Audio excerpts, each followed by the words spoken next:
Here's our 50-year commemorative vignette for 50 years after the liberation of the camps. On or about this 1945, there was an uprising of the 600 inmates of the Jasenovac concentration camp in Yugoslavia. Of these 600 inmates, 520 are murdered and only 80 managed to escape, including 20 Jews. Is professor of history and provost of the Hutchins School of Liberal Studies at SSU, where he has taught since 1970. With time off, he says for good behavior, to teach in England in 1983 and as a Fulbright lecturer at the National University of Singapore in 1991-92. He earned his bachelor's degree in history from the University of New Mexico, specializing in Russian Jewish history, and his MA and PhD degrees from the University of California at Berkeley, studying in 20th century American history. Most of his research and writing has been focused on the origins of the Cold War, culminating in several articles and a book, The Red Image: American Attitudes Toward Communism in the Cold War Era, which was published in 1991. He also works as a book reviewer for the San Francisco Chronicle, has contributed articles and essays on current issues to several national newspapers, as well as editorials to National Public Radio. One of the faculty members originally involved in starting the Holocaust lecture series, he has spoken several times on the topic of today's lecture, America and the Holocaust. Professor Adler.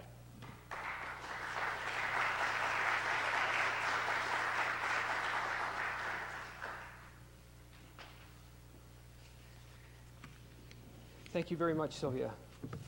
We're off to a flying start here.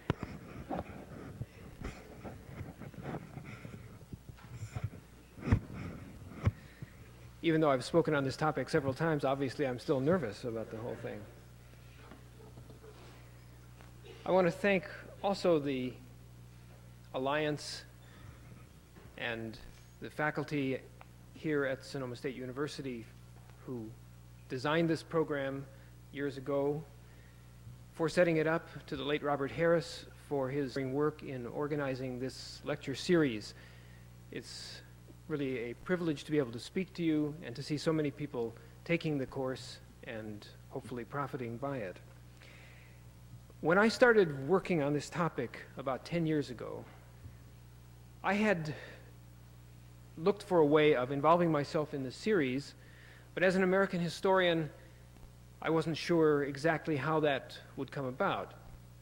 I started looking into the subject of America and the Holocaust and thought, well, it would make an interesting lecture topic, but isn't it kind of peripheral to the main themes of the Holocaust?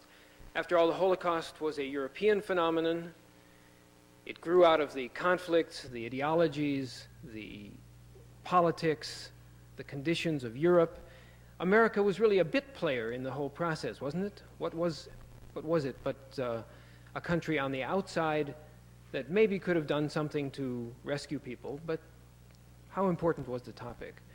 The deeper I got into it, I realized that the topic had enormous centrality, not just to the United States and not just to those of us Americans who didn't know anything about that period of time or America's role in it, but to the study of the Holocaust itself.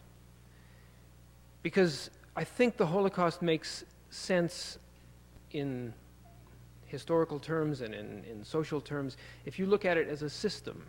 It was not just something that happened in Europe. It's something that happened to people in Europe, but involving much of the rest of the world, at least by the inaction of the rest of the world, and in some cases by the actions of the rest of the world. And it's that theme that I want to talk about this afternoon, is what did America do? What did it know of the Holocaust? At what points did America learn what was going on there? That's a question that's often asked. Well, did Americans know what was happening? When did they know those things? What did America do during the Holocaust? What did Americans know? What did the public, How did the public respond? How did the government respond? What was the response of Franklin Roosevelt, the great pragmatic idealist who was heading this great democracy at that time? Why did America not rescue the Jews? Why didn't we take some more action than we did? And it's a complex question. As I got deeper and deeper into the issue, I realized that it involved everything I knew about America, everything about history, to try to understand it and make some sense of it.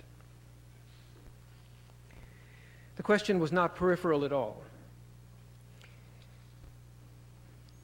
It was central to understanding American studies, and I think, as you can probably see at this point in time, it's very central to understanding the way America is going to act in the world and is acting in the world right now. 10 years ago, when I first started working on this, we were in the midst of the Cold War. Europe was frozen into a historical that pretty much kept conflicts down, except for the big one between the United States and Russia. We knew how America was going to act in the world. Whether you agreed with American policy or not, America had a crusading mentality. We were going to stop communism. We had prepared ourselves to act in the world in certain ways, and we knew that we would do so. 10 years later, all those questions are up for grabs. The United States and the Soviet Union ended the Cold War. We're now in a post-era where we don't know what to do. In many ways, it's a period like the 1930s. Conflicts are breaking out around the globe, internal conflicts and external conflicts, international conflicts, and we don't have a predicted response. We don't know what to do. So when slaughters begin in Yugoslavia, in Serbia, Croatia, we don't know how to react. There's no path for us to follow. We try to act in one way in Somalia, we try to act in a different with Rwanda, we do something else in Haiti. It's a key question for us at this point in time, and I think that's the one that we ought to come back to at a later point. One more point that I want to make in introduction is about my own personal interest in this. Partly it's historical, and partly it's personal. I was born in 1942, and the war was over when I was about 3, and we lived in Albuquerque, New Mexico, and as I read it, a number of strange people began visiting my house in 1946, 1947. I was too small to understand it intellectually to know who these people were, but it turned out that these were displaced persons, refugees, people from the camps who were coming to the United States or were being brought into the United States as the camps opened. And my parents, because they happened to speak Yiddish and Polish, were able to help these people learn English, learn how to live in the United States, and to acclimate themselves to this society. What impact it had on me, I'm not sure, except that when I look back at those times, I was very aware of something about these people that I could not express, and probably no child could express. Their experiences were so far beyond anything I understood. But I felt something, I sensed something strange that happened those evenings in my home. And perhaps this lecture in some way is an attempt to explore my relationship with all of that. So let me begin by talking about the American context for the Holocaust. The United States of America in the early 20th century had a habit of acting and speaking as though it were the voice of democracy in the world, and they could tell the rest of the world how they ought to behave.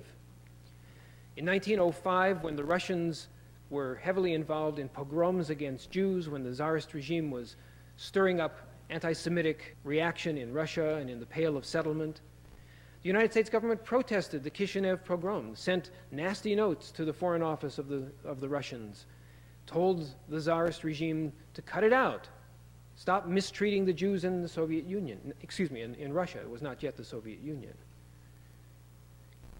It's an interesting phenomenon, in 1905, that was going on, and America went into World War I a few years later with the same kind of mentality that they were going to help shape the future, tell the rest of the world how they ought to behave, bring democracy to mankind, show them the American way. several other things were going on in the United States at the time that I think are worth mentioning. Those of you who've taken American history, and I'm sure at some point all of you have, know that there was a massive immigration of Eastern Europeans, of Southern Europeans, of Jews, of Slavic peoples, of peoples from Italy into the United States from the 1880s on through World War I. The estimates are that between 20 and 30 million people emigrated to states from those regions, a large number of them Jews coming out of Russia to get away from the pogroms and the mistreatment that they'd had for centuries there. It's natural, and I think we can understand it looking at the anti-immigrant feelings that are going on in the country right now, or in California right now, that there would be a reaction. You'd predict that there would be reactions to that in the United States. And there was. There was anti-Semitism of a certain variety. There was a great deal of racist feeling about the nature of some of these immigrants, who obviously were different ethnically, culturally, racially from the dominant Anglo-Saxon peoples here in the United States. And you began getting, I'll put some names up on the board here on the screen. You began getting calls for immigration restriction. For the first time in American history, there were serious movements toward how do we stop this flood? Let's keep control of our country. Let's don't let these immigrants take it all over. The fact is they were coming in to take low-paying jobs in all the heavy industries that were beginning in the United States during the early period of American industrialization. They were needed by business, so business didn't want to cut off the flow of immigrants. So nothing really happened for a short time in here. But by World War I, people were calling for literacy laws, for a comprehensive immigration law, for some way of stopping the flood. There was also another movement going on in the United States, which is visible, called the eugenics movement. It had its relationship to racial feelings and racial thinking that was going on in Europe as well, in Germany, and in intellectual circles. In very prominent circles in the United States, people talked about the Anglo-Saxon race as a superior race. The Slavic peoples were somehow lesser peoples, and we knew that black peoples were even lower, and colored peoples from around the world. There was no question. It was respectable intellectually.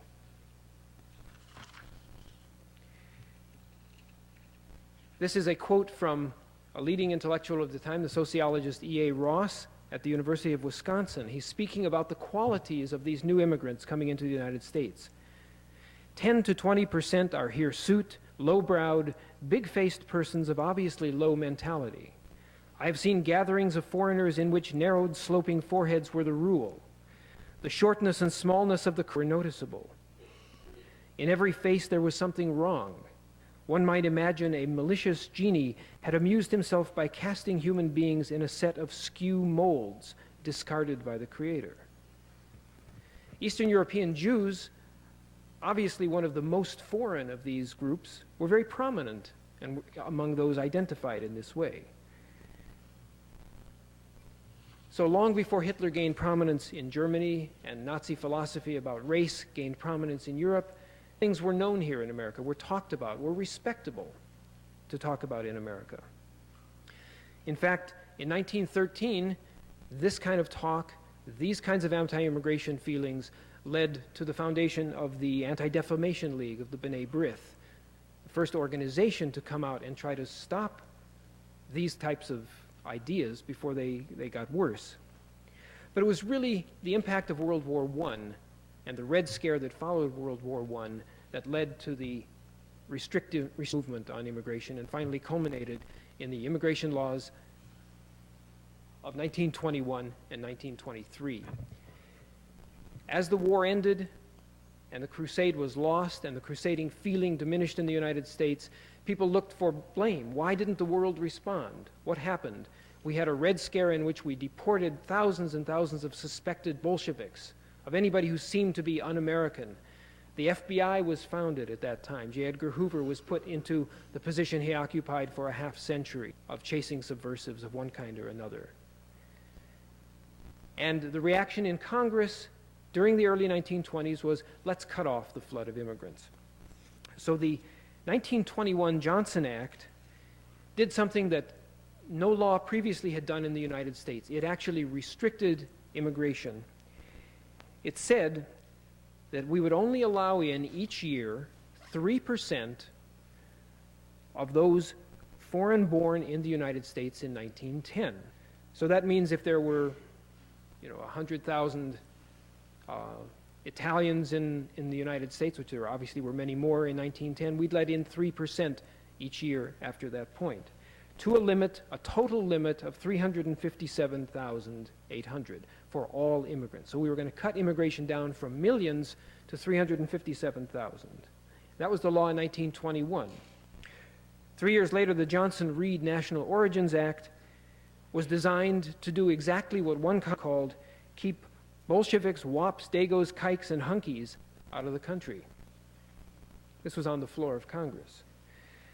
The total number of immigrants to be allowed each year was 164,667. 2% of each Caucasian nationality who were in the country in 1890.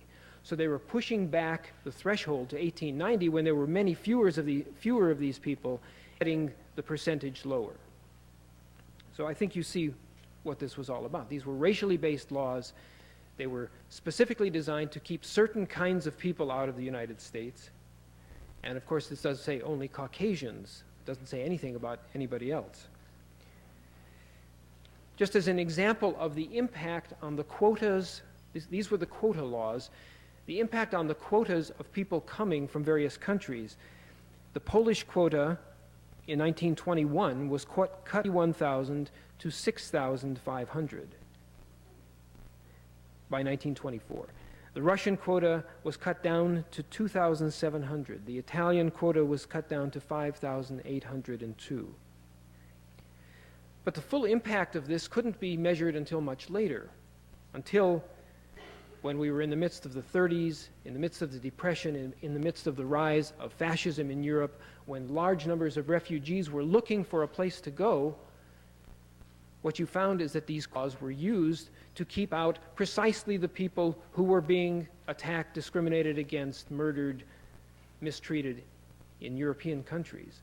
The quotas for Great Britain, Germany, Ireland, Scandinavia, the traditional stock countries feeding immigrants to the United States, were never even filled during the 1930s, while people were lined up outside American consulates all over Europe trying to get into the United States.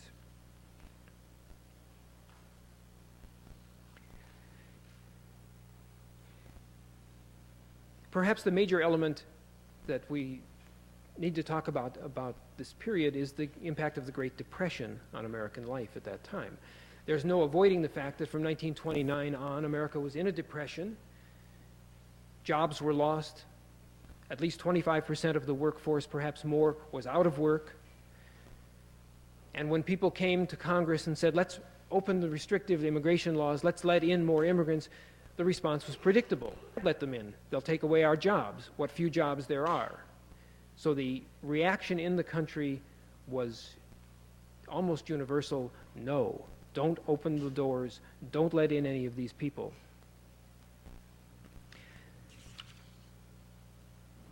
One of the corrective actions that President Hoover took in 1930 to the Depression was to issue a directive to all consular offices all over the world to judge with particular care on whether any might become a public charge. And if the applicant cannot convince the officer that it is not probable that he or she will become a public charge in the United States, the visa will be refused. Now, if you look at what's happening in Germany, as I'm sure you have had information, the laws became tighter and tighter about Jewish immigration. Jews were stripped of whatever wealth they had before they were allowed to emigrate.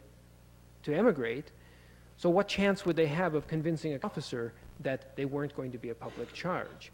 But that didn't matter, because even if they could prove that they had relatives here, friends here who would support them, who would make sure they got jobs, that they wouldn't become a public charge, the consular offices would find some other reason to keep them out.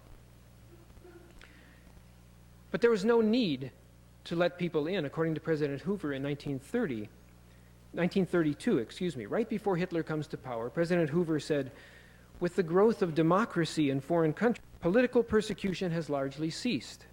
There is no longer a necessity for the United States to provide asylum for those persecuted because of conscience." Done. No more problem.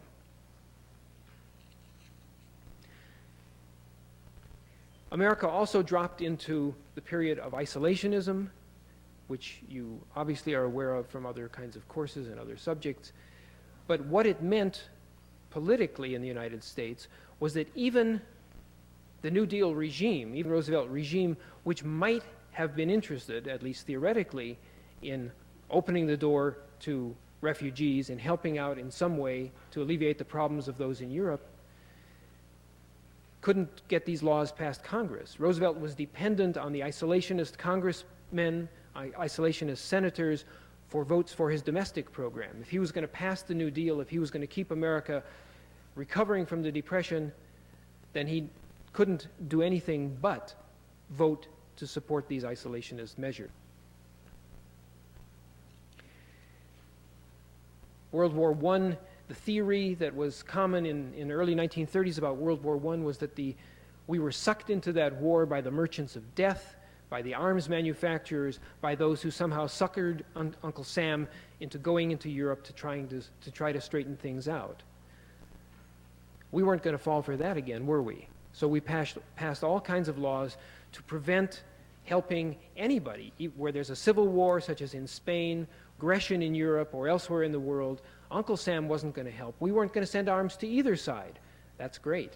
Don't send arms to either the oppressors or their victims. That's equal. The poor man as well as the rich man can sleep under the bridge. It's an interesting policy, but it carried America all the way through to World War I. American Jews were in a peculiar position at this time. They were a minority, a rather disliked minority even by the 1930s, though many voters, many of the early immigrants from the early part of the century were getting their place in the political arena. Roosevelt took a number of Jews into the New Deal administration, the first administration to make any serious effort to incorporate Jews, and Roosevelt got the Jewish vote. By 1940, when he ran for his third term, he got 90% of the Jewish vote. They had nowhere else to go. The Republicans were worse, and yet, despite the fact that the Jews, through their support, because of his New Deal measures, because he was so willing to help in the domestic realm, and put through laws that were beneficial to poor people, to Jews, as well as Gentiles, he wouldn't do anything for the situation in Germany. And it was increasingly frustrating for American Jews at that time. What could they do? How could they put pressure on him? If they pushed too hard on the administration, he might turn against them in some fashion. They really had no place to go.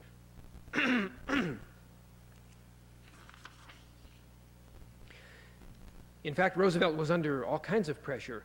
He was called a Jew lover. It was called the Jew Deal by people who didn't like the New Deal and threw their anti-Semitic feelings in that direction.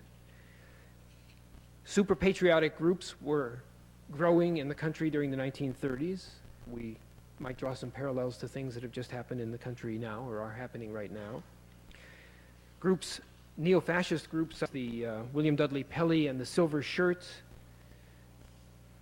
were actively recruiting people. They advocated alien registration for people of Hebrew blood and the imprisonment of Jews who attempt to use Gentile names, the prosecution of Jews who supported a Zionist state. The German-American Bund, a major organization, tried to enlist German Americans in a fight against what they called the Jewocracy in the United States. They were totally against any attempt to harbor any refugees from Germany. The name that most people know from the 30s is Father Coughlin, Father Charles Coughlin, from the Shrine of the Little Flower, the radio priest, one of the first semi-political figures to realize what radio could do in America. I guess he's an early Rush Limbaugh or Howard Stern or one of these people. But he would go on the air, and he had an audience, a weekly audience for his show. This is a Catholic priest of up to 5 million people. And he would fulminate against Jewish bankers, against the Jewish, to take over the world. He used the Protocols of the Elders, I'm sorry, the Protocols of the Elders of Zion, which was a forgery, a long-time forgery piece that other anti-Semites had used to claim that the Jews had a plot to take over all of the world, until he was stopped and pulled off the air by the Catholic hierarchy in the late 1930s. He was a major force in America. Other major patriotic organizations, such as the Sentinels of the Republic, attacked Jewish brigade Roosevelt took to Washington.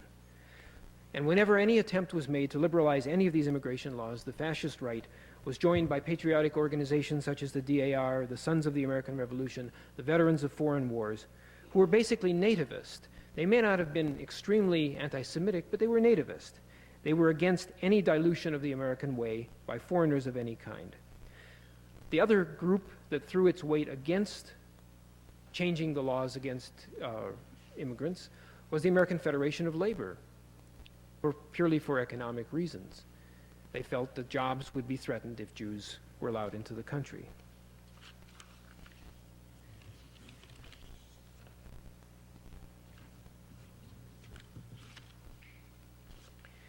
Okay, I think I'm going to put on a short video clip which gives a sense of what the country looked like and felt like at that time. It begins very briefly talking about the 1936 Olympic Games, which strangely enough were highly politicized. Games themselves were held in Berlin, Germany.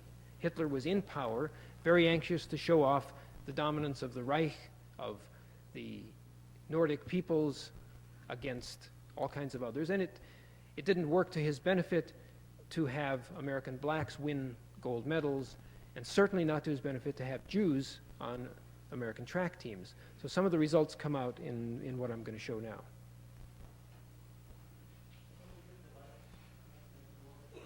Max Schmeling won the first fight with Joe, and blacks following that were very much distressed and humiliated. And they didn't have to wait long for a real triumph. And that was when Jesse Owens went to Berlin for the Olympics. The 1936 Olympics were to be Adolf Hitler's showcase for his racial theory of Aryan superiority over Jews, blacks, and other non-Aryans. By that time, Nazi law had stripped German Jews of their citizenship. Hitler was confident his athlete. He didn't count on Jesse Owens. On the first day of the game, he fulfills ambition number one as first tryout ball.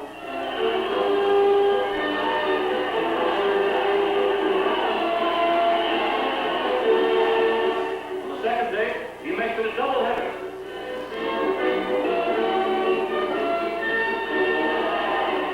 Jesse was so popular, he had to use a secret entranceway and exit of the stadium and out of the stadium, else he would have been mobbed. He was just the most popular man, in addition to Adolf Hitler, in Berlin in those days. After Owens won his 3 scheduled events, the coaches made an unexpected move. They altered the lineup of the 400-meter relay team that had trained specially for the games. We were told Sam Stoller and I were going to be replaced by Jesse Owens and Ralph. I, as a brash 18-year-old, suggested to the coaches that there might be a furor back in the States wherein the only 2 Jews on the track team were not going to compete in the Olympic Games. And at that point, Jesse said, "Coach, I've won my 3 gold medals. I'm tired. Let Marty and Sam run. They deserve it." And here in a smashing finale to a thrilling day, the 400-meter relay sees Jesse Owens blazing the backbound trail for the American quartet and picking up a 4-yard lead. From Owens, the stick goes to Ralph Metcalf, second lane from the inside.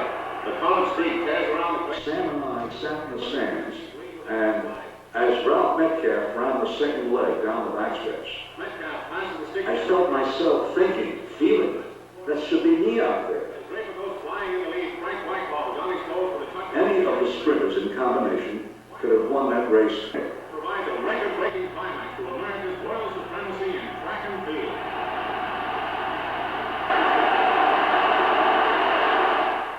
Years later, Ralph Metcalf, the other substitute runner, recalled the coach's decision. I resented the fact that they left 2 Jewish boys off on the team, Stoller and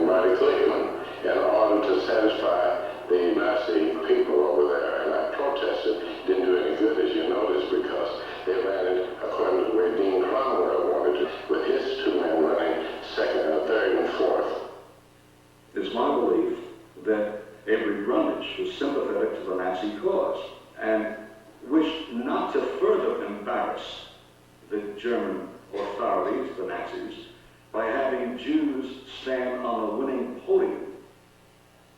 2 months later, Avery Brundage openly in New York's Madison Square Garden. Hitler and his racial policies had already found a following in the United States.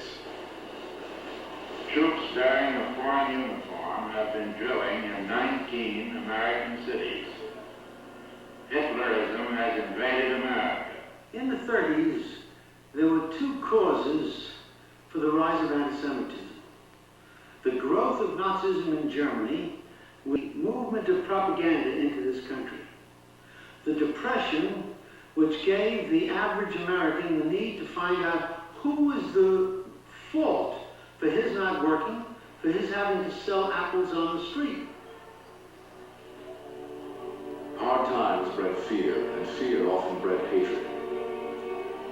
While anti-Semitism was not new to America, by the 1930s there were over 100 hate groups in the U.S. The Black Legion, the Ku Klux Klan, the German-American Bund among them. They were exactly alike, but many blamed the Jews for the Depression. The arguments ran two ways. Jews were either the capitalist bankers that ruined the economy, or they were the communist revolutionaries out to destroy capitalism. In certain circles, the New Deal became known as the Jew Deal. This Los Angeles bookshop with the silver shirts, dispensing anti-Jewish propaganda, is one of many that have recently opened all over the country. Audience books. Silver Ranger, late papers. Free speech stopped by Jew riots. Late papers. Free speech. At that time, we were able to count perhaps 35 anti-Semitic street corner meetings a week, telling the audience that Jews were taught by their Bible to kill little Christian girls, to use their blood for ritual Passover purposes. That was the kind of garbage that they were pouring out at meetings all over New York City. All anti-Semites were so extreme or so explicit, but they still preached intolerance. Father Charles Coughlin's Sunday afternoon radio talks reached as many as 10 million listeners. At his peak, the Detroit priest received more mail than anyone in the country, including the president. I ask you, if you will rise in your places and fight with me to restore America to the Americans. America to the Americans. Words that meant keeping America native-born, Christian, and white. But the walls of exclusion were beginning to break down.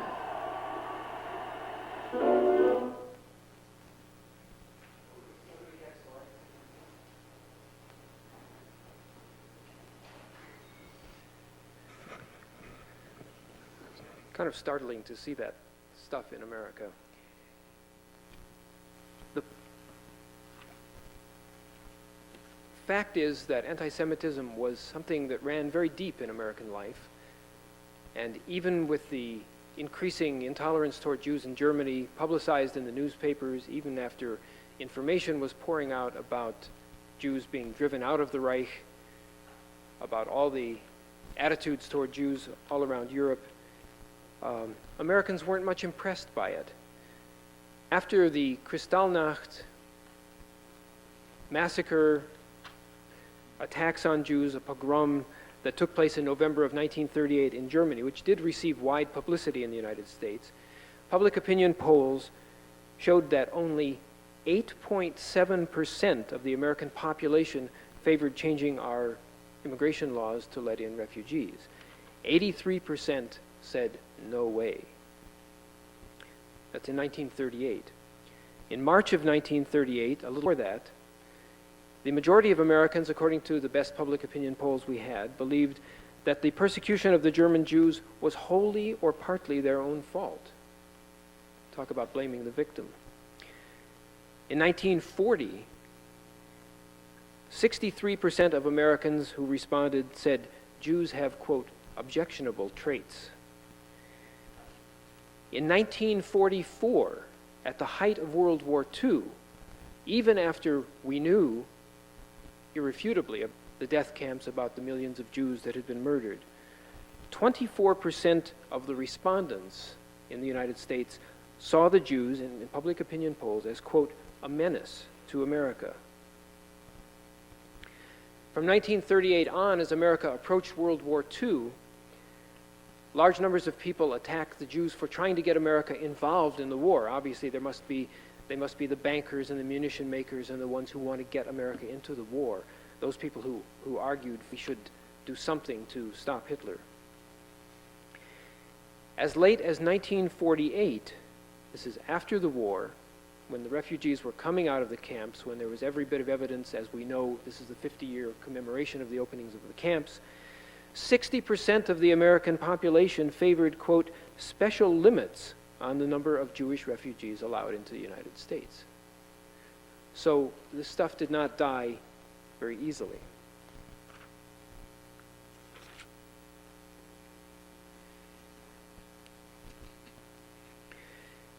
Let me talk for a minute about the political response, Franklin Roosevelt and the New Deal administration. In 1933, obviously, Roosevelt's energy was turned exclusively to domestic affairs. We had to do something about the Depression. This is also the same year that Hitler came to power in Germany. And when the first reports of anti-Jewish activities from the Nazis came in to the United States, Secretary Cordell Hull and the State Department fielded protests by American Jews, but they were only concerned if American citizens were molested. I am of the opinion that outside intercession has rarely produced the results desired and has frequently aggravated the situation, said Cordell Hull. When Nazi persecution of Jews expanded and newspapers and religious groups in the United States demanded some kind of American response, Hull played down the danger, the White House was silent, and when there were large rallies that Jews tried to get together, such as in Madison Square Garden in 1933, there were 35,000 people protesting Nazi racist policies. The administration refused to act in any way. FDR himself was not unaware of the problem. When his ambassador, when he talked with his ambassador to Germany, William Dodd, in 1933, he told him frankly, German authorities are treating Jews, but this is not a governmental affair. We must protest them by unofficial and personal influence. So basically, Franklin Roosevelt was stating his position that America was not going to make a public case out of what was a domestic situation in Germany, though he hoped that American good influence on reasonable Germans would bring about beneficial effects. Jews themselves were divided as to how to respond from 1933 on. There was a militant faction, a more militant faction, who made up the American Jewish Congress to organize protest meetings. Let me put this back on. The American Jewish Congress organized protest meetings, rallies, boycotts of German goods, the kinds of things that they hoped would galvanize public opinion to push on the administration.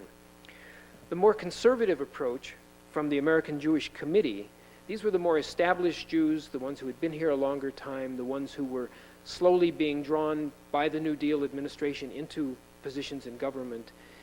These people said, no, behind the scenes, we don't want to publicly castigate Roosevelt. We don't want to cause him any problems. He's doing good things for us. Let's talk to him, talk to his advisors, see if we can push on the administration quietly. That bore little fruit either. And I think it bore little fruit because there really was not much that American Jews could do. There were approximately 4 million Jews in the United States. The country was mired in a terrible depression. The Jews were recently politicized. They were not a factor that Roosevelt had politically because they had no place else to go. They weren't going to go with the Republicans, and he had them. And also, this was not the only cause in the era. To Jews it may have appeared that way, but to Americans, the Depression, the impending war, crisis in Europe, international affairs, other sorts of things dominated the scene, and the issue of Jews or refugees was not seen as anything significant.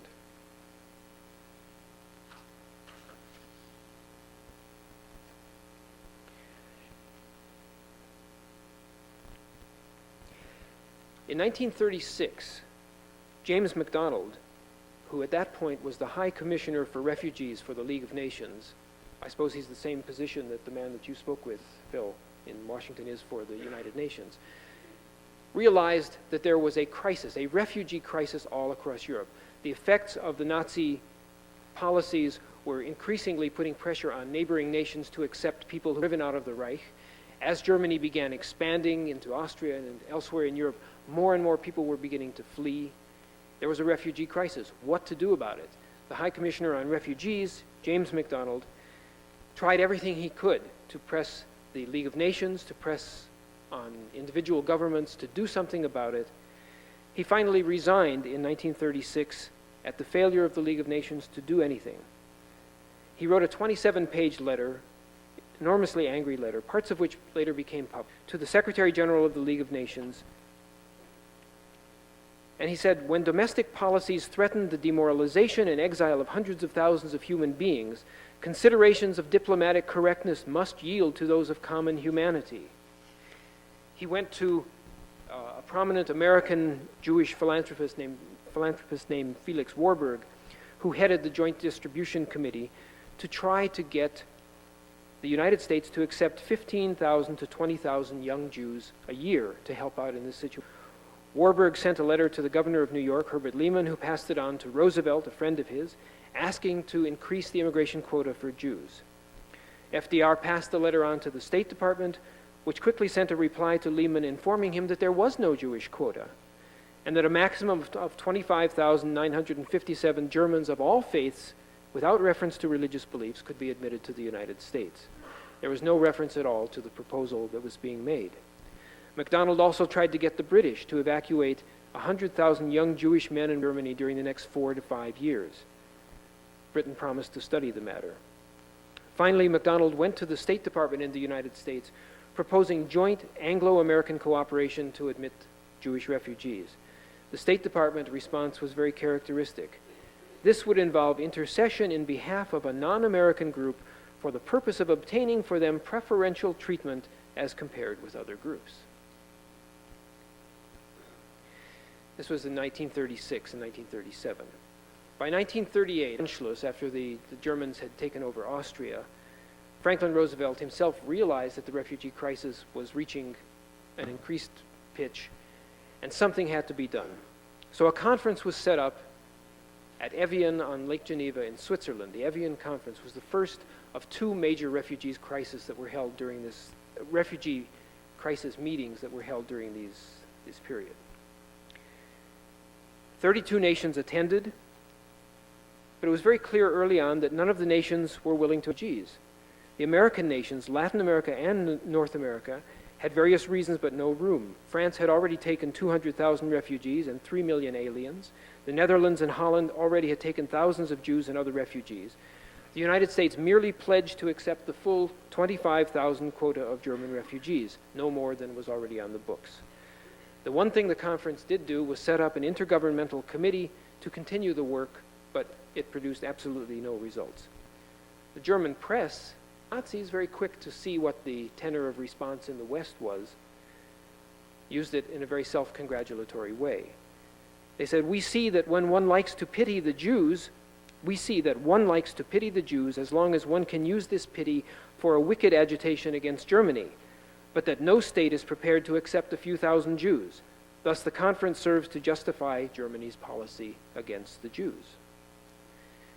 I think one can extend the argument and suggest that this may well have been a factor in pushing the Germans toward hardening their policy. If they can't get rid of the Jews, if nobody else will accept them, then let's exterminate them, which becomes, in effect, the next stage of the happening.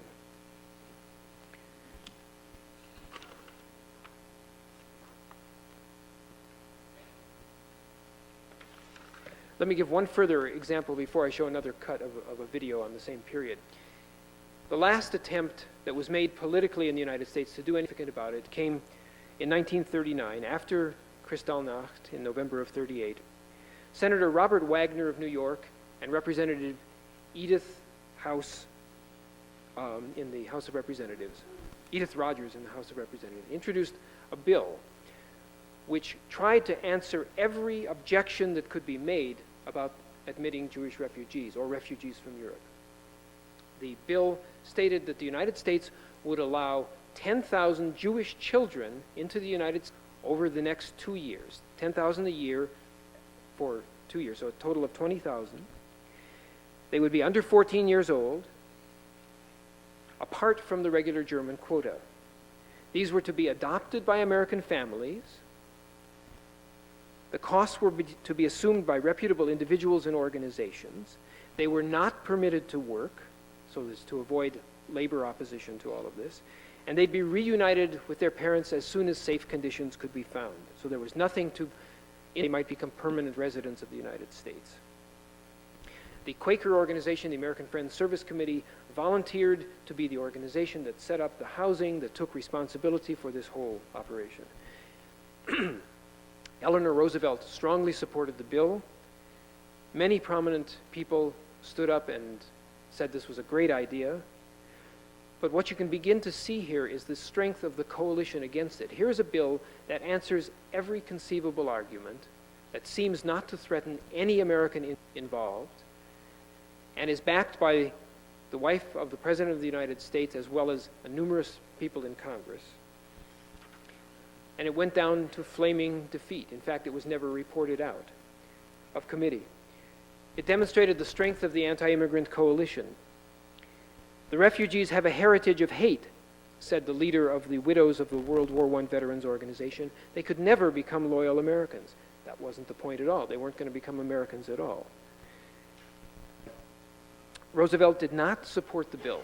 Ultimately, he decided that politically he couldn't afford not to secure the votes of the people he needed to rearm the nation against what he realized was the German threat to the security of the United States. He was at that time trying to get bills through Congress to rearm, to rebuild the army, to provide aid to Britain, and he was very clearly political in his motives. Supporting this would undermine what he wanted to do in the larger national interest as he saw it. So let me put on the other video for just a moment, and we'll pick up from there. Jews could barely get jobs in engineering. The telephone company hired no Jews. This company, aside from insurance agents within their structure, hired no Jews. The big three auto industry hired no Jews. Oh, you could become a distributor or something of the sort, but you couldn't go to work in their bureaucracy. In American academic life, Jews were systematically excluded. You could not get into the medical faculties very easily. That was part of the reason why Jews became important in the 1930s. They offered places for Jews to practice. The situation was just as plain as this. You can get a job here. We can't pay you as much as we're paying our other associates, but you'll have a steady job here for a while, but don't count on ever becoming a partner, because we have no Jewish partners, and we will not have any Jewish partners. A 1939 public opinion poll showed how America. In Washington, FDR's New Deal seemed to offer hope the country might be moving towards a more equitable society. Many of the new government agencies had hired Jews. Even some of the president's close advisors were Jewish. By the time that we came to the late 1930s, there were a considerable number of Jews, but not in the old line agencies. In the old line agencies, it had been hard, and the Jews had one way or another been restricted.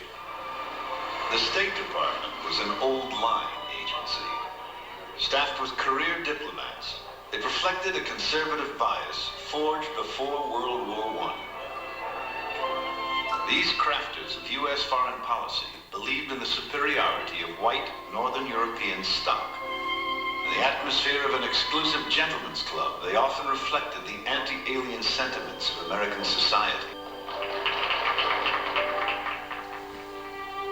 The fate of tens of thousands of Jews, including Ludwig and Alice Klein, would be directly tied to the attitudes of these people. The State Department probably probably had a greater degree of anti-Semitism than others, and particularly in the immigration section, because they felt the Jews were not like them. I would hesitate to characterize the State Department as anti-Semitic. On the other hand, the State Department tended to focus on Arab problems and the opportunities for the United States to protect its interests in the Mideast. And the refugee problem and Jewish problems tended to be pushed to the side. The State Department never was willing to recognize that the threat to the Jews, the light threat to the Jews, great as it really was, their attitude was, if we're patient, we'll find that the problems of the Jews in Germany are not really life-threatening. For those trying to escape Europe, piling up at embarkation ports, the State Department's attitude proved a deadly obstacle. In the field, the American consulates held the final word on visas.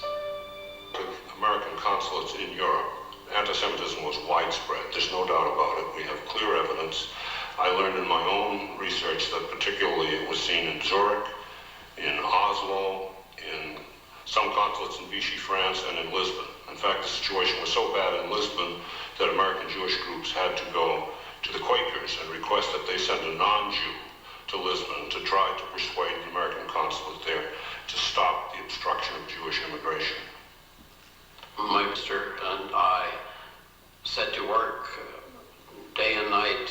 It became our preoccupation to get immigration visas for our parents so that we could get them to safety. But it was a frustrating struggle. May 1939. While the Kleins were still awaiting their visas, other German Jews were able to board a ship for Cuba.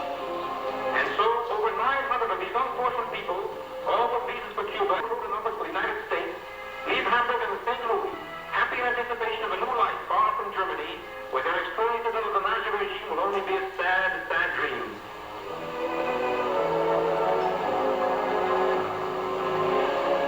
But when the ship arrived in Havana, the Cuban government refused to honor the refugees' landing certificates. Friends and relatives watched as despairing passengers waited during a week of futile negotiations. The passengers telegraphed President Roosevelt, requesting temporary haven. Their plea fell on deaf ears. Finally, the ship was forced back to Europe, sailing first for days along the Florida coast. America would make no exception to its rigid immigration laws. The most logical haven for Jewish refugees was now Palestine, the historic homeland of the Jews. Britain controlled Palestine, and until the late 30s had allowed Jewish immigration. But as German Jewish refugees increased, so did long-standing tensions between Arabs and Jews. To keep peace with the Arabs, who control the area's vast oil reserves, in 1939, London issued a white paper that strictly limited Jewish immigration. 15,000 people a year for 5 years, then no more. For Jews trying to escape the Reich, the door to Palestine was now virtually shut.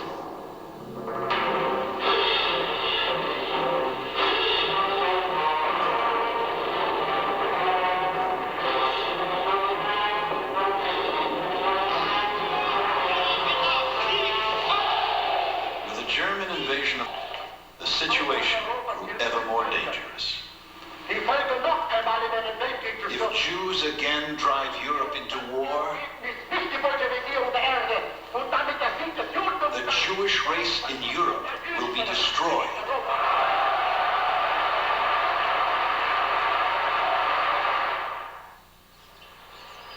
In the spring of 1940, the fate of European Jews now fell into the hands of a new Roosevelt appointee, Assistant Secretary Breckinridge Long. Long's policies would directly control the future for the Kleins, for all those scholars cramming into consulates across Europe. Long endorsed the anti-alien bigotry of the times, and also feared German agents might enter America posing as refugees.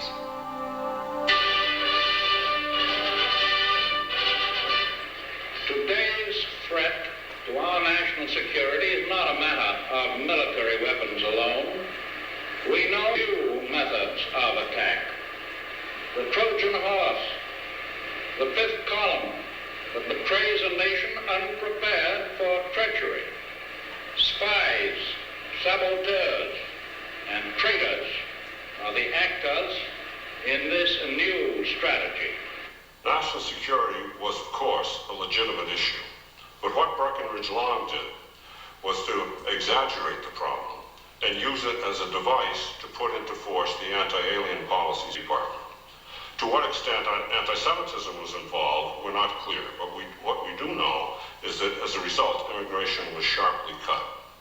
In 20 years of research, probably the most disgraceful document that I've ever run into is this a memorandum written by Breckinridge Long in June 1940, in which he outlines the means by which consuls secretly and illegally can cut very sharply into immigration. We can delay and effectively stop for a temporary period of indefinite length the number of immigrants into the United States.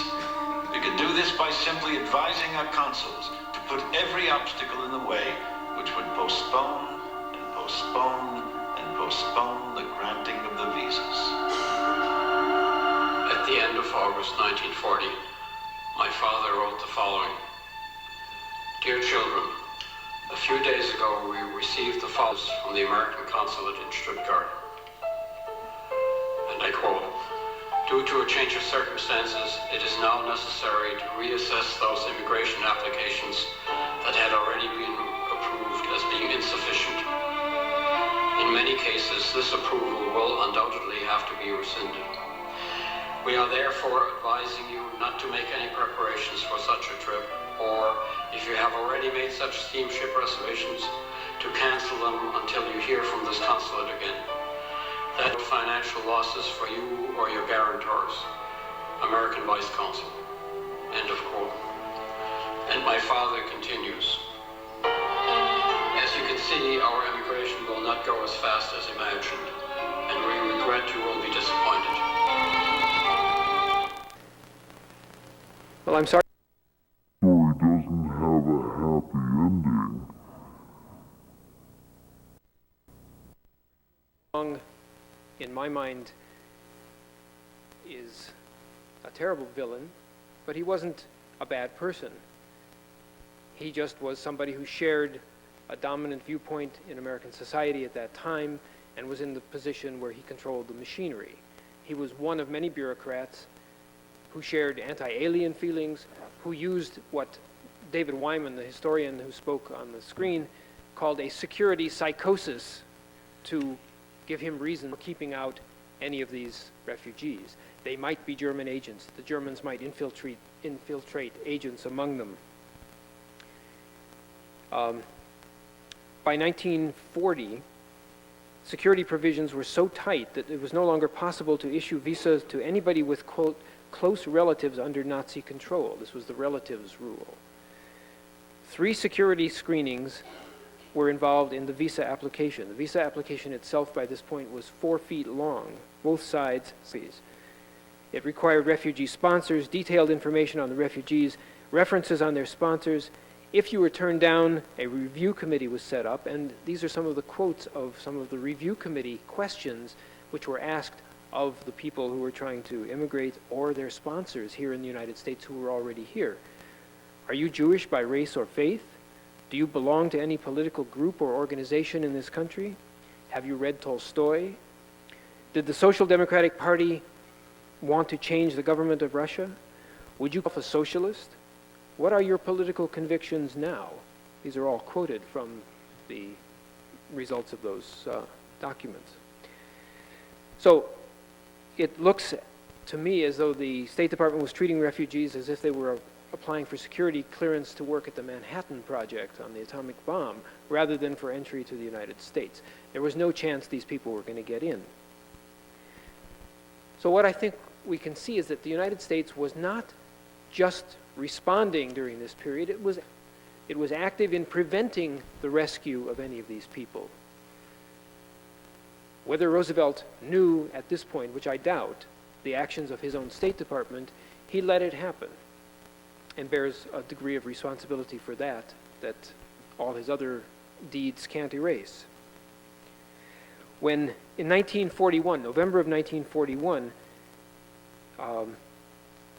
a State Department official, Cavendish Cannon, was asked why the United States should not support a proposal of 300,000 Jews out of Romania to safety in Syria or Palestine or somewhere else, even temporarily, he said, "Endorsement of such a plan is likely to bring about new pressure for an asylum in the Western Hemisphere, and that because atrocities were also underway in Hungary, a migration of Romanian Jews would therefore open the question to similar treatment for Jews in Hungary," etc., etc., etc. What has been described as papers were erected when everything else failed to keep the Jews out.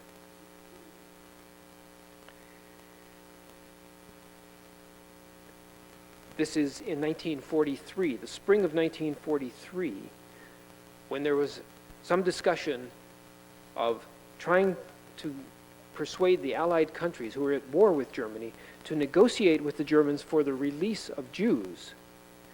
A State Department official responded, "While in theory any approach to the German government met with a blank refusal, there was always the danger that the German government might agree to turn over to the United States and to Great Britain a large number of Jewish refugees at some designated place for immediate transportation to areas under the control of the United Nations. Neither the military nor the shipping situation would have permitted such action on the part of the United Nations. In the event of our admission of inability to take care of these people, the onus for their continued persecution would have been largely transferred from the German government to the United Nations. Therefore, let's don't negotiate with the Germans, let's don't even ways to save the Jews, because the Germans might use that against us in some fashion."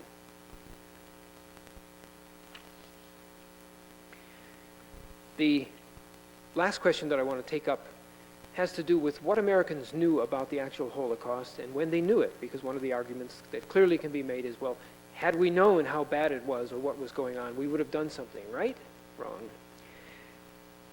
August 1st, 1942, the World Jewish Congress representative in Geneva, a man named Gerhard Riegner, got secret information smuggled to him out of Poland of hard evidence of secret German plan for the final solution. That is, the word had leaked out through a German industrialist who knew of the plan that the Nazis, and this was in August of 1942, that the Nazis intended to impose a final solution on the Jewish problem. Riegner notified the United States Council in Geneva of this information and asked the council to transport it to Rabbi Stephen Wise, who was an American Jewish leader, one of the leading American Jewish leaders, as well as to the State Department.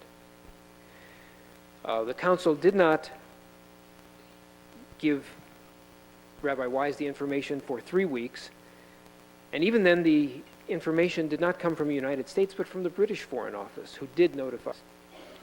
In September of 1942 and October, Rabbi Wise and other Jewish leaders respected the request that was given them by the State Department that they not publicize this information until it was confirmed by the State Department.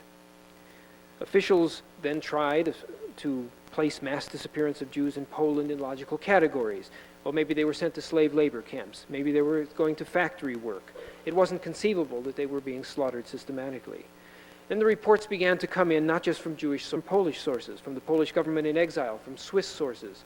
It was known all across Europe, and it was known at that point clearly in our State Department.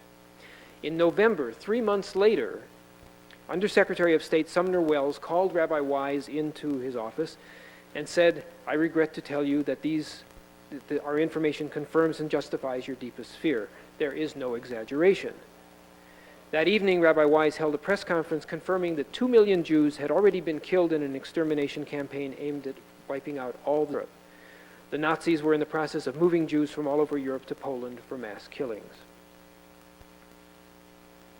This was covered on page 6 in the Washington Post and comparably in other major American newspapers. November and December of 1942 was some press coverage of this revelation. Interestingly enough, Franklin Roosevelt said nothing at any of his press conferences, and the press asked him nothing about it. No questions for more than a year from the press to the president about this activity, the final solution. The Jews were incredibly frustrated in the United States, not knowing what in the world they could do. One radical group tried to organize mass meetings. 50,000 people met at Madison Square Garden. Mayor LaGuardia of New York spoke.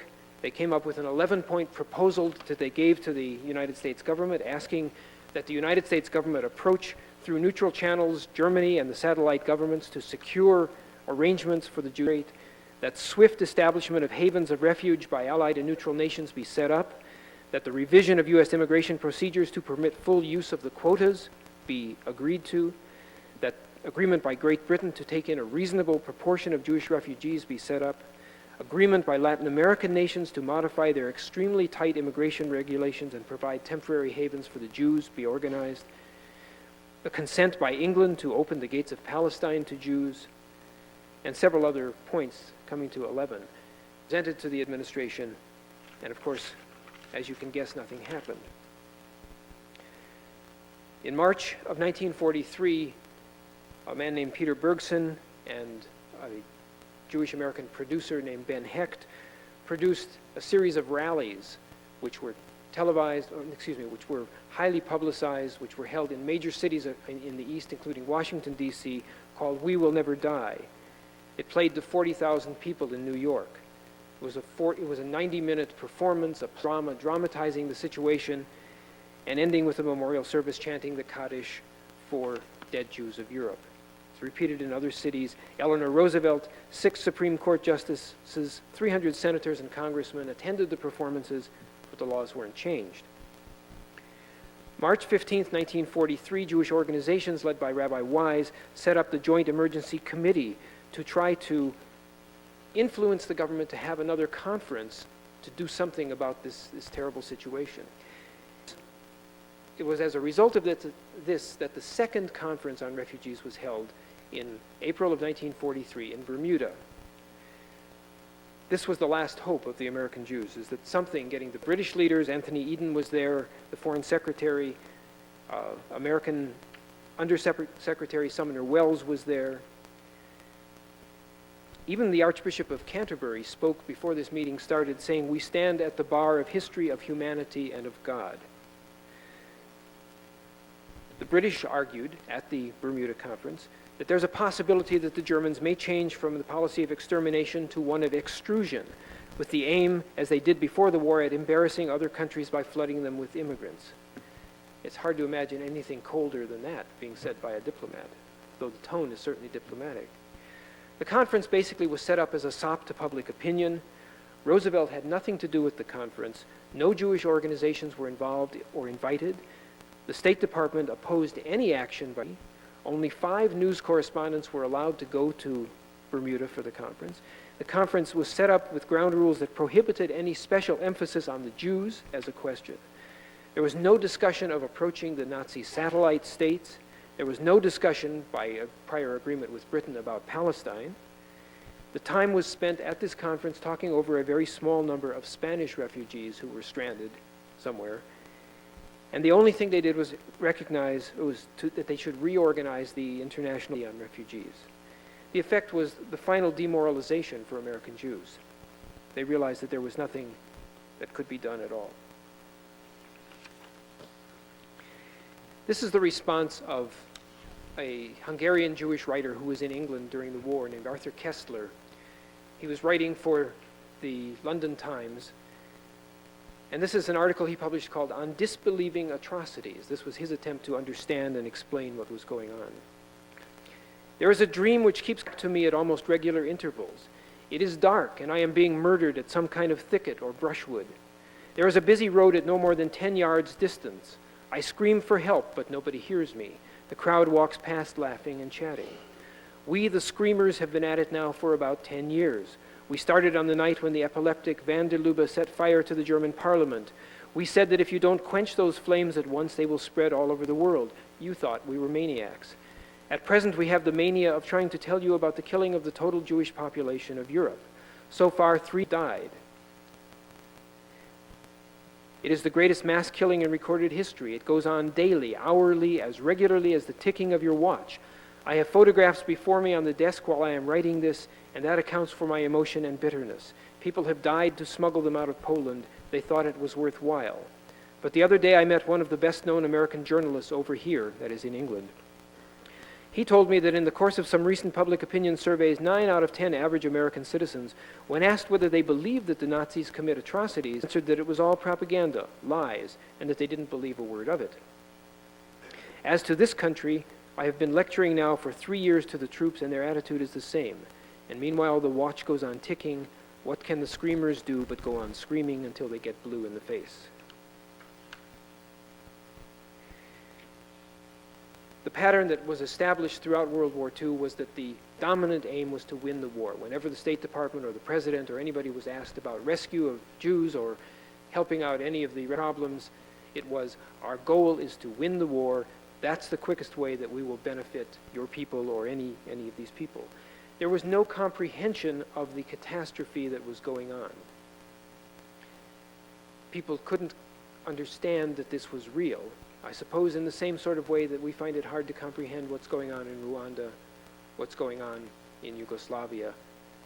Days pass and our indignation fades. We lose the energy we had about it. We don't know what to do about it.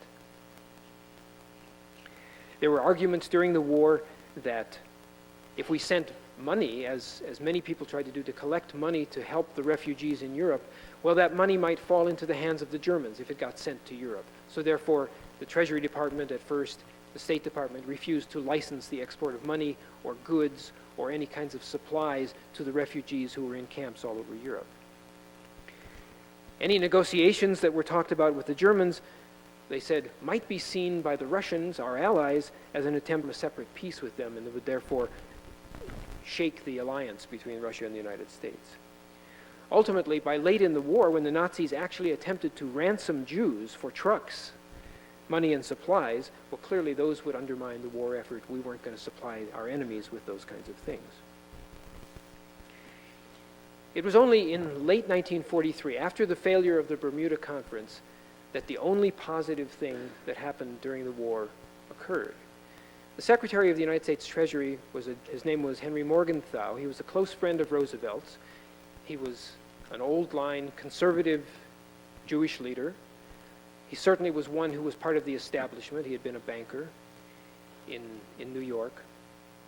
And as Secretary of the Treasury, he began getting information from some of his staff members about the things that Breckinridge Long, whose name was mentioned in the video, was doing to cut down the quotas even beyond what the law required, and was doing to prevent people from coming in. The deliberate nature of the councils across Europe to keep Jews from immigrating.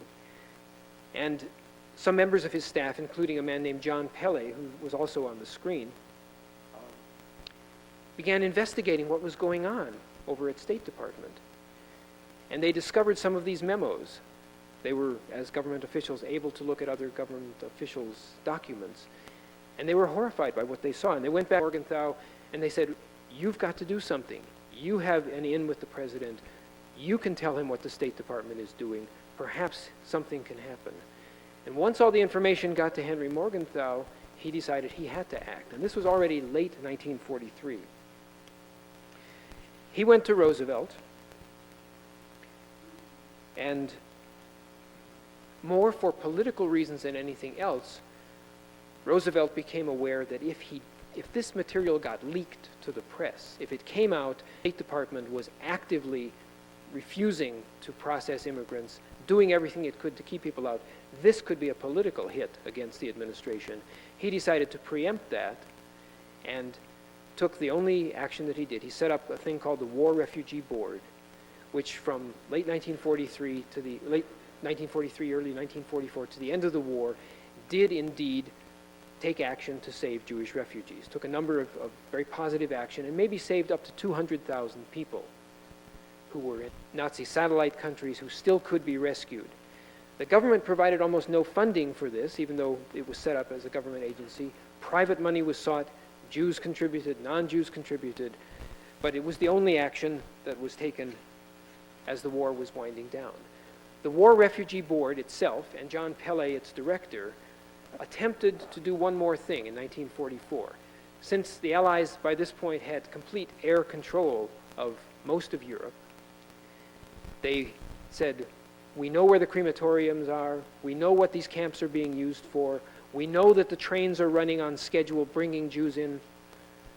Why not bomb the rail lines? Why not bomb the facilities themselves? Why not bomb the crematoria?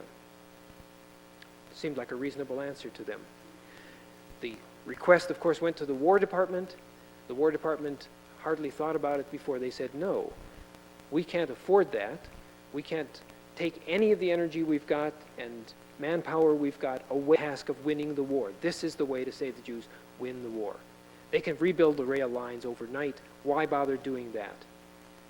And if we bomb the camps, we might hit some of your refugees. They were uniformly turned down all the way through the end of the war. So what can we say about all of this? It's very clear that saving the Jews from extermination was never a priority of the United States or any other government. The Jews were operating in a context of powerlessness. The United States in most of the 30s and well into the 20s was isolationist and anti-Semitic. The Jews were captives of the New Deal. They had no real independent political influence. And they themselves were divided, how to act, how to react, how extreme to get in trying to publicize their plight. The events in Europe were outside all the normal realms of comprehension. There was a complete failure of moral imagination in the United States, in the government, and of Franklin Roosevelt. There is my family who were Jews living in America during the loved Roosevelt. It wasn't until years later that this information came out about what could have been done. Millions of American Jews worshiped Franklin Roosevelt. He saved them. He saved America from the Depression. He stood as a buffer, as they saw it, against the right-wing, super-patriot, anti-Semitic groups that were powerful in the country and might take power if he lost. Where were the Christian churches? Where were the moral leaders of the country? They weren't involved in this debate at all. And clearly there was no shortage of information. It was known, it was in the newspapers, what was going on. In August of 1944, the Russians, coming in from the east, began opening up some of the concentration camps in Poland. These little notices appeared in the press but got very little coverage. What could have been done? Perhaps if a war refugee board with some degree of power and support had been set up in 1942, with some large numbers of Jews could have been saved.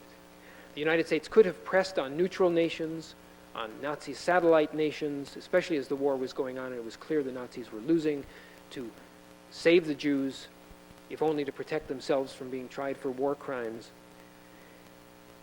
They could press on neutrals or other allies to take in Jews. Certainly the United States could have put pressure on Latin America. We did, for so many other reasons, put pressure on Latin America to take in Jewish refugees. We could have escaping people who did make it out of Europe or make it out of occupied Europe. We could have taken military action that would have at least slowed down the process of extermination. And we could have publicly from 1933 on condemned, pressed on our allies, pressed on the Vatican, pressed on every moral agency to condemn what the Nazis were doing in the build-up to all of this. But we didn't. And the story ends pretty much as it started.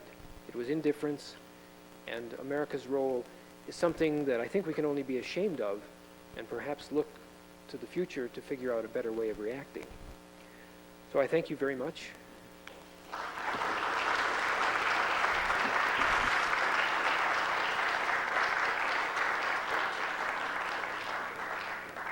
I'll be happy to answer any questions or hear comments. Yeah.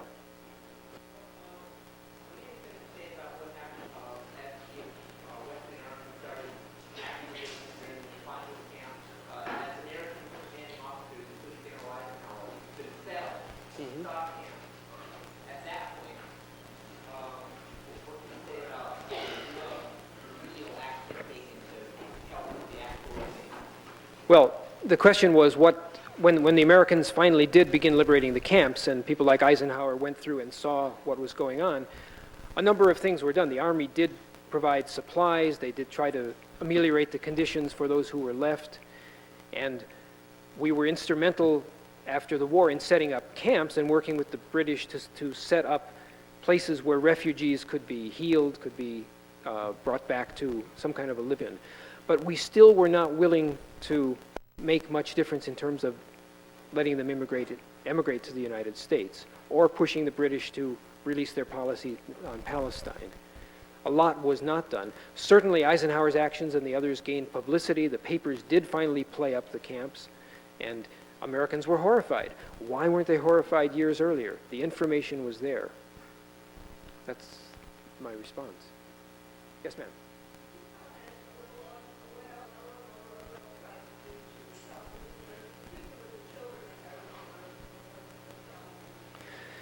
She, as far as I can tell, was the moral agent for the Roosevelt family.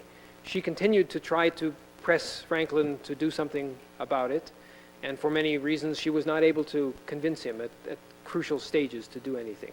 She did work for refugees. She continued after the war as well in doing enormously good work to help out the refugees and help those who did come to the United States. But in terms of being able to influence policy at the critical times, she didn't have that kind of influence. I guess she wasn't quite as powerful as Hillary at that stage. Yes?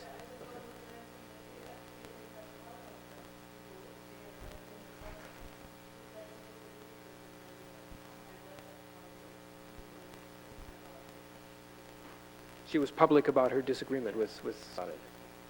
Okay? Yes?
Yeah.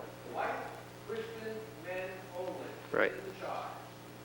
That's one thing I'm Number two, right here in the county, wonderful Sonoma County, for the past 10 years. I cannot remember, cannot give you any name. I was in a mansion at one of those parties with the establishment in western Sonoma County. My host knew I was Jewish. I was the only Jew there. And all of a sudden, out of the mouth of one of these great establishment people, comes a whole tirade of accusations about the Jewish conspiracy in Tel Aviv. My host almost had a heart attack. Naturally, I know how to handle it.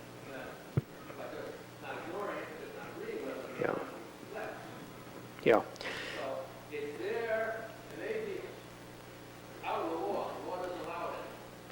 But what's going on? Both doors still.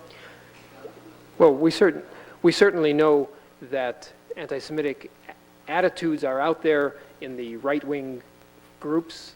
That they're very prominent. You can find them in people like Pat Buchanan and others that codify it a little bit differently, but they're basically preaching some of the same kinds of ideas.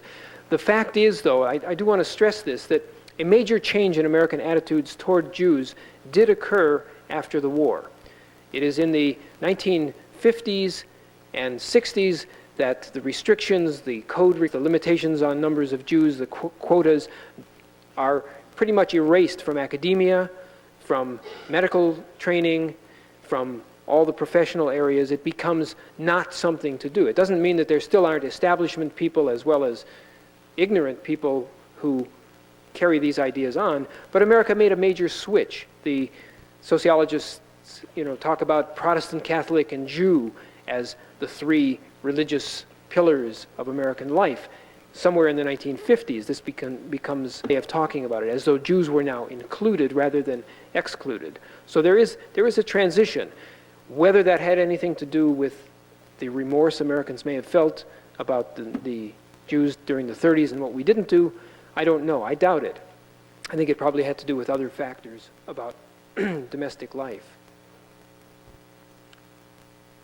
Anything else? Yeah, Philip.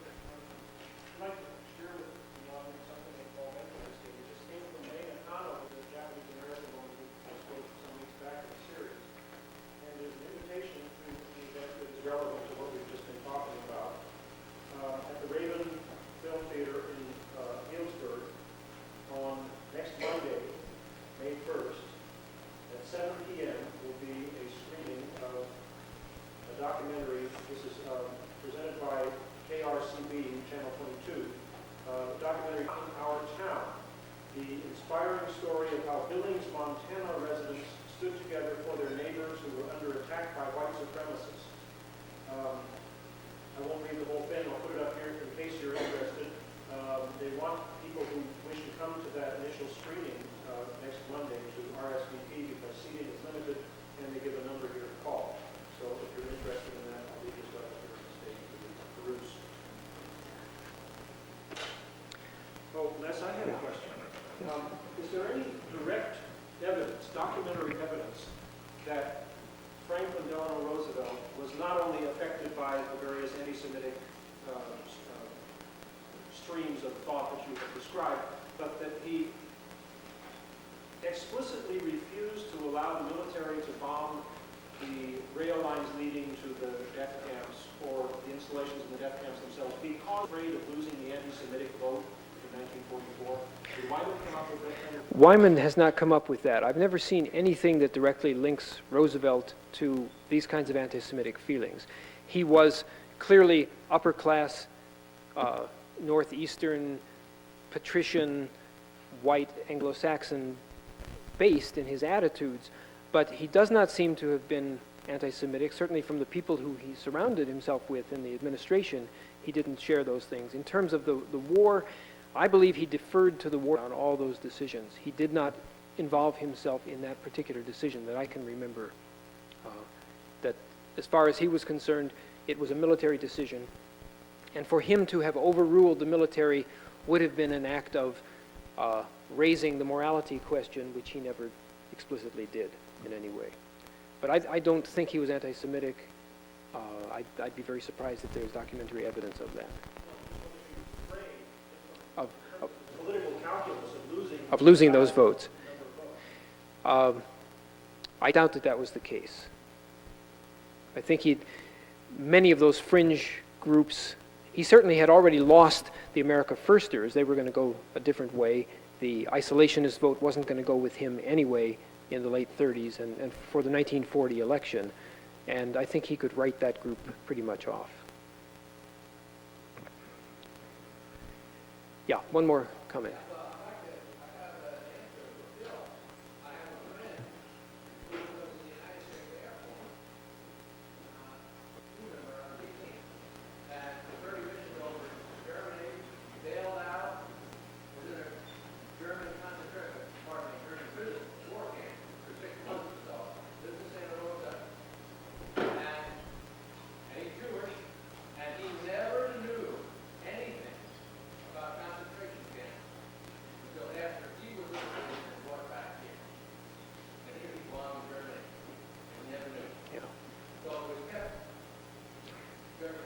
Well, it's one of those things where if you wanted to know, you could. The information was in the press from early in the war on. Anyway, I thank you very much for your patience.